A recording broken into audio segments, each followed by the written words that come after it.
What's up, everybody? I'm back with another tool deals video, or better yet, a tool review video. And today I'm going to be reviewing this Vevor tire thingamabob. Let's go take a look at it. I didn't ask for this. They insisted that I get this on the channel. And what this is a jack. So let's talk about it. So this is a roadside assistance kit that we're going to take this out. Comes with a jack that is powered in two different ways. You can power it with, you can see this is my first time opening this thing up, with the DC, plug it into the cigarette lighter.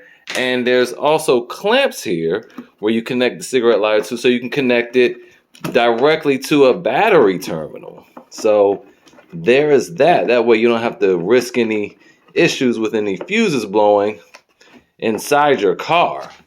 Instead, if a fuse blew, it would just blow inside of this. And I wonder if it comes with some extra fuses. I do not see any extra fuses, but fuses for these are really, really cheap on Amazon. So anyway, let's keep going. Let's take a look around this thing. So this is where you would connect that bad boy right there.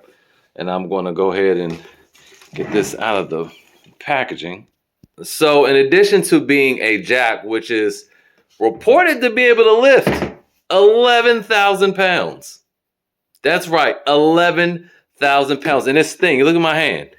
11,000 pounds, the size of my hand, just about, well, I mean, it's obviously bigger than my hand, but you guys see it's not that much bigger. And it has a whole air compressor back here. So really, we're just talking this thing. This is what's moving and lifting up 1,000 pounds. I told them straight up, you probably don't want to send me this because I don't believe it. I don't believe this is going to work. But they showed me a bunch of videos and I was like, okay, I'm going to tell the truth. So anyway, back here is your pressure gauge for your tires. So we'll test that out. Unfortunately, it does not seem that you could set this and forget this. Like set it, obviously, because how would you set it? Set it to a certain PSI and it'll do that. I think that would be phenomenal if they could maybe add that to a future iteration.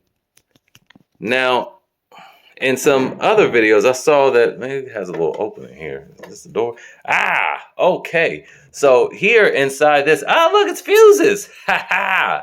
There you go. So I was going to say in a video I just watched, because had I not watched it, I would have never known this was here.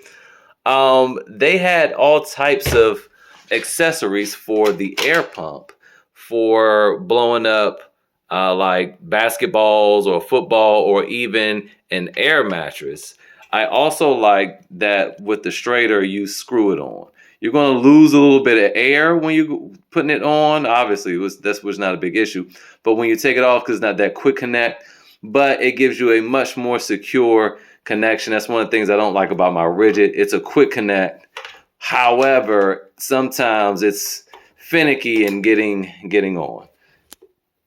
There was no way I was getting that in with one hand. But I also wanted to show that this compartment is well made. It has little holders here for the lines to nicely wrap it around. Like I said, you had your fuses back there and a Allen key. So let's see what else this thing has. On the bottom here, that is some steel plating right there. So this is obviously to hold and withstand the weight of the vehicle. Be careful when you're in the house because that will easily break your towel. On this side, okay, obviously is where we have the connector and it can peek through there. I had pushed it in and thought I was going to be in trouble, but no, there's a door. Coming up here, we have up, obviously, and down. If I had to guess, that would mean that goes up and then that goes down. They have a light here and then air. And maybe deflate? I don't know. We're going to test that. Here we have the safety valve. Not really sure what that's about. Loose, tight, but I'll look it up in the instructions. Moving on, we have a window breaking kit, hammer thingamabob. We have some white glove service, and this is cool. Because also, yeah, we have to get the lug nuts off, right? So here's this thing. This is an impact wrench. So you plug this same thing into the cigarette lighter, and it's supposed to ramp up. And it pops those lug nuts off. I'm interested in seeing how that works. And most of all, because I've seen nobody do this, when they tighten it back up, no one goes back to check to see what the actual tightness is. So we're going to do that today. First person ever.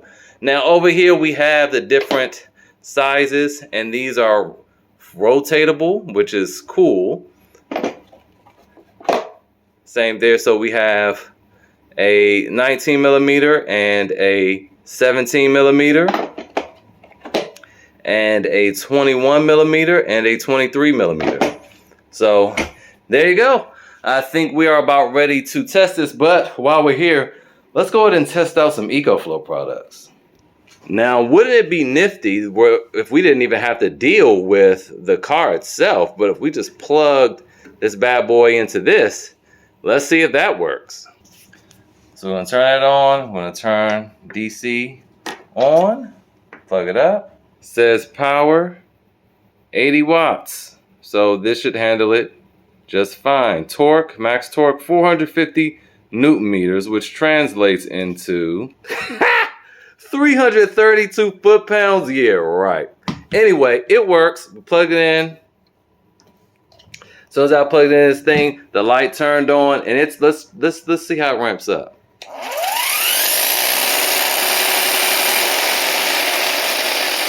That's left, or loosening. And then you have right.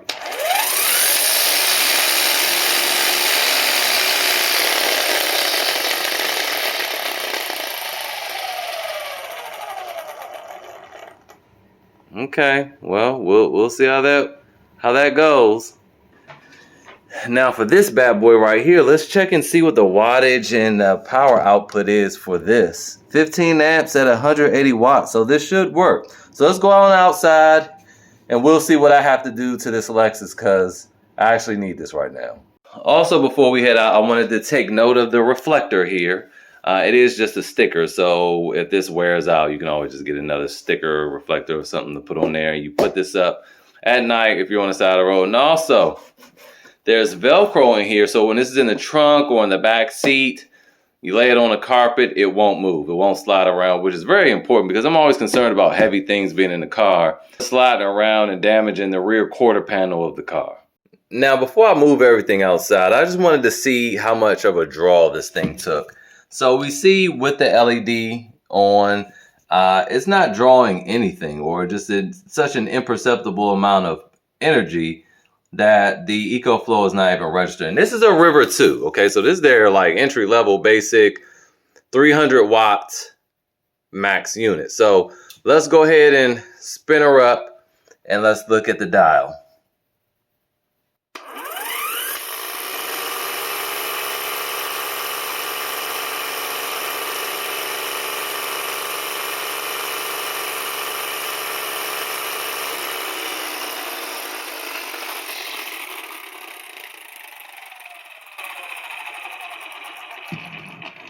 So that was in reverse, and we see that it peaked at about 80 watts, just like it said, max watts, and then it came back down to average around 22 watts as it was going. Now let's do that. That was in reverse. Let's do forward.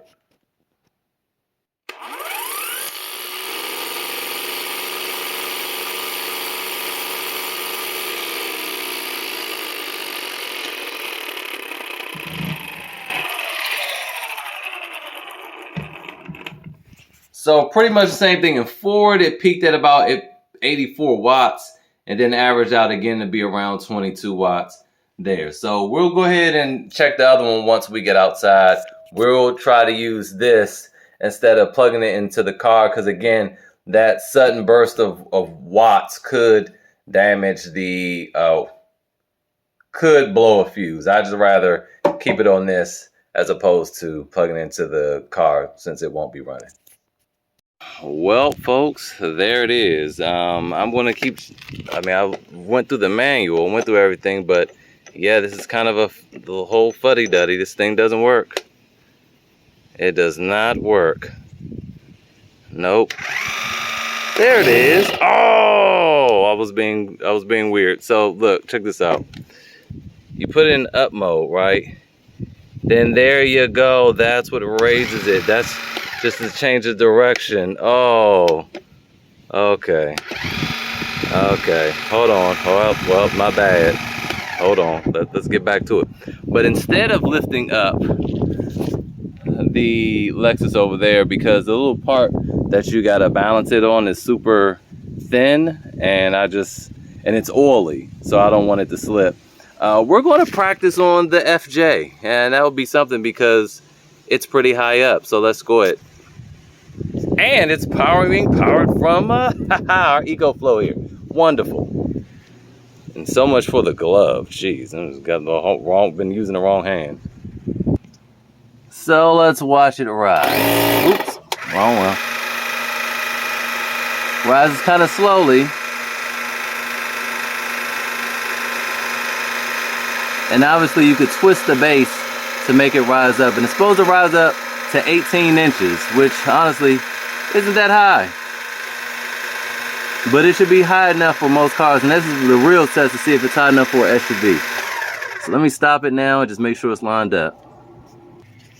All right, it's perfectly lined up. Now let's get back on with the show. Now, the irony is with these Toyotas, you always got to climb underneath something to jack the thing up. Let's go. I messed up again. I moved it. Made contact. Whoa, it's lifting the truck up. You see that? Starting to bog down. Let's look at the energy consumption. 60, 70 watts, 80 watts, 85, 86. Oh, it's up. That was quick. That was quick. So the whole back of the FJ Cruiser is up. Off the ground. Want to go higher?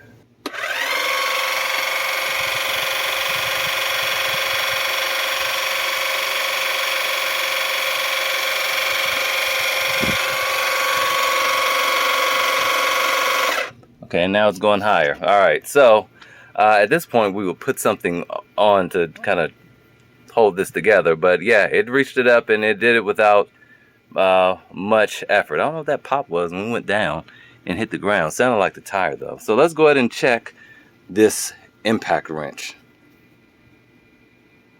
So now we have this connected here. We have our 21 millimeter on, because that's what the FJ takes. And let's loosen it up. Let's see.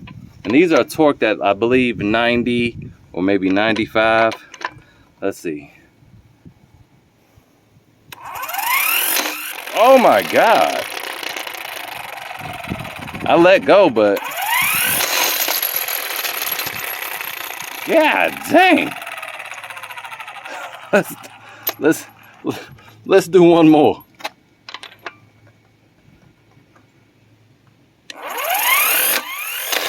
God dang, I believe that. Jesus Christ.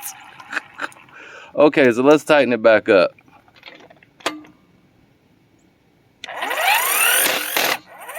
And that's it. So we'll see what those two bloop zoops are once we get the thing back on the ground. Don't ever do that. What you want to do is screw this on. So let's screw this on by hand first. Don't put it inside of here because you might cross thread it, because that thing packs a wallop. So you want to make sure it's going on there. Perfect. And now let's do this.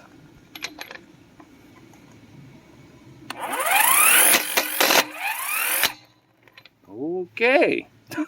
Let's lower this bad boy and let's see what it torqued that thing to.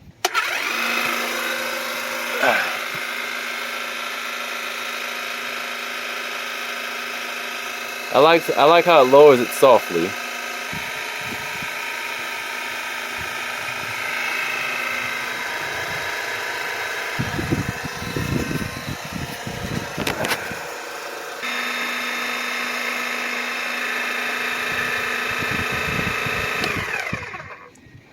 Down, screw that down. Oh wow, stop recording. But anyway, it's lowered all down. Once you lower it down, tighten that up, and then you clean off your debris. It was funnier the first time. Gee whiz. All right, so we got our Vevor out here. We're gonna see how tight this thing is.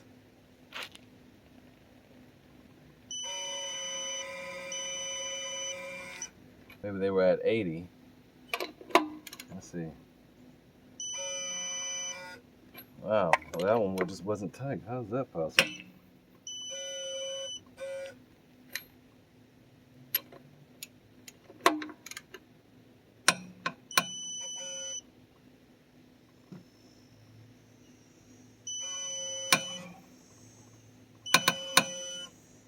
Okay.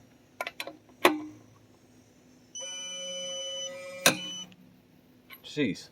Okay, so I know that was kind of weird to watch. I need to check my lug nuts because this one was loose. It was like at 50. But this one was like at 85 foot-pounds, and this one was about 100. So I don't remember the footage of which one went in more. But yeah, that thing will just pop, and it's going to be tight enough to get you, I mean, to just stay on there. So I would say always check with a calibrated torque wrench. It doesn't have to be digital, but it could be, you know, a click one. But this is cheaper than the click one from Husky. So anyway, that's the Vevor roadside assistance kit. Now, let me tell you why I like this thing so much. I like that it's not battery operated, because you want to leave, this is something you leave in the trunk. And when you leave things in the trunk that are battery operated, when it gets cold, it kills the battery. This will always be accessible. This, as well as this, small, compact, nice case. All right, Vevor, you know, oh, we gotta check this out. We gotta check this out. We gotta do something with the tires. All right, so I went on ahead and screwed on this to the Schrader valve, and we see we're right at this, going increments of 5. So we're right at 30, and it's supposed to be 32, so it's probably right at that. But let's go ahead and deflate this some. All right, so I let out a little bit of air. It's now at 25 psi. It needs to be at 32. I'll tighten this up. So let's go ahead and get the road on the show. This is turned off.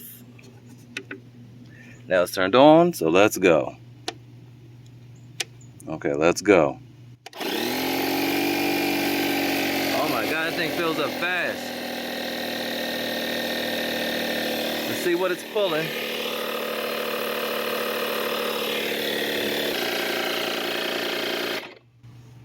And there we are. So yeah, that is the Vevor 3-in-1 hydraulic jack with the impact wrench, with the compressor and the flashlight. I do have a discount code if you want to check this out.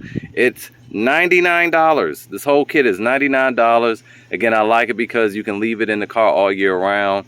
And that's a pretty powerful impact wrench, all things considered, man. Geez, off of DC, that thing slaps, like literally. Anyway, hopefully this helpful. If you guys have any questions, ask them in the comments below. See you guys next time.